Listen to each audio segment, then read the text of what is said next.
Joining us now for the latest in the 2020 race is Liz Harrington, the national spokesperson for the Republican National Committee.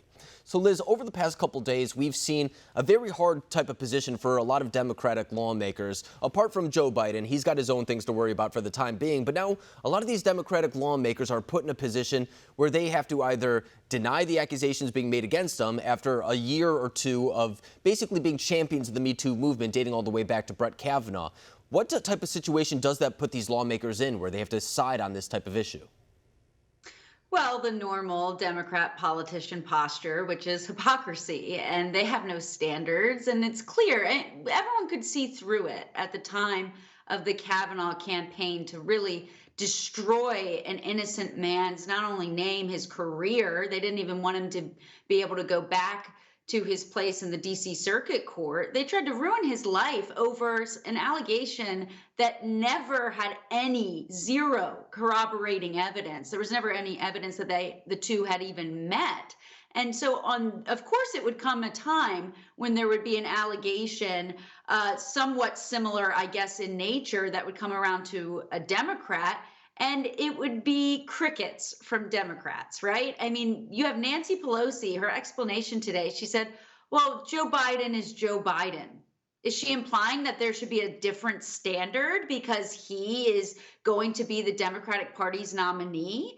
What is she implying there? And the fact is, there are no standards when Democrats approach this. They see a Republican being accused, they assume that they're guilty. And it's not just for the Me Too movement. As we saw throughout the campaign against President Trump with the Russia collusion affair, they can throw and accuse you of anything in the world, and they'll assume that the Republican is guilty. And if a Democrat is accused, they'll assume they're innocent. And it's just not the same standards that are applied that should be. And the public can see through that.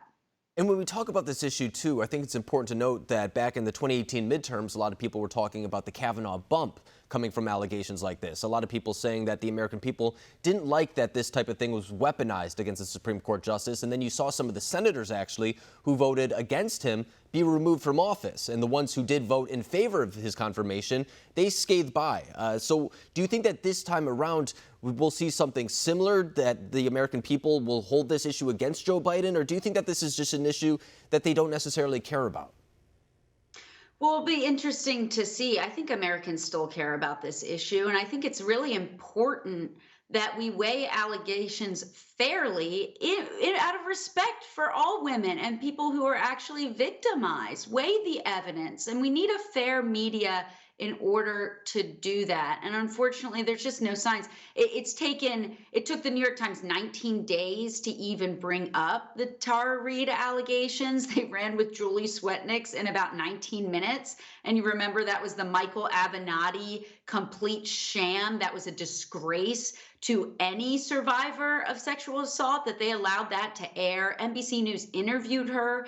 It was a complete fabrication. It was a lie. And this is the consistent thing that I hear all the time. We want accountability, and we want there to be same standards applied to everyone, regardless of political party. And it hurts victims the most when you wield these around just as a political object, and then you completely ignore others' allegations without even looking at the merits, even though on its face, now we have 5 people corroborating Tara Reade's allegations.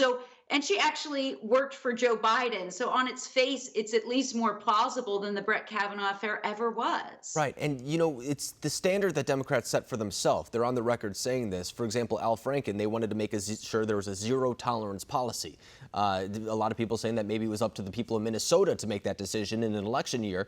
But that's not the path they decided to go down. And now when we see it's Joe Biden, there's some of these lingering questions of whether or not he'll even be the nominee this time around. That was lingering even before this. But now these new accusations have come to light. Do you think that's a real concern that Joe Biden may not be the Democratic nominee following these allegations? Well, I think the key point you mentioned with Al Franken is why was that case different? He was disposable. He was in a blue state. And this is the one consistent theme for Democrats. It's about power, and why I don't think they'll try to use this to get rid of Joe Biden. They have no one else. They had 25 different candidates. No one was appealing. No one was attractive to their own voters in their Democratic primary. And so now they're kind of stuck with him. And all of these, he's promised that, a female will be second, come in second on the ticket and will be my vice president. There'll be a woman. Well, all of these Democratic senators are on the record with one completely wildly different standard in the Brett Kavanaugh case. And now they're going to have to completely reverse and pull a 180 when it comes to Joe Biden, because it's about proximity to power. And they see Joe Biden as their vehicle, because this is certainly a different election when you have the prospects of someone being the party's nominee who, on Inauguration Day, he would be the oldest president we would ever have in American history. So that all plays into a part. And I think the one consistent theme here is power, and Democrats will do anything they can. They don't have to be consistent about it, but they're consistent in trying to get that power. Right, and if Joe Biden is the nominee, unlike Al Franken, he'll have the voters making that decision. The public will be able to decide whether or not they believe the allegations or not. That's something that Al Franken did not get the same luxury of. So it'll be interesting to see how they play that moving forward. Liz Harrington, thank you for joining us tonight.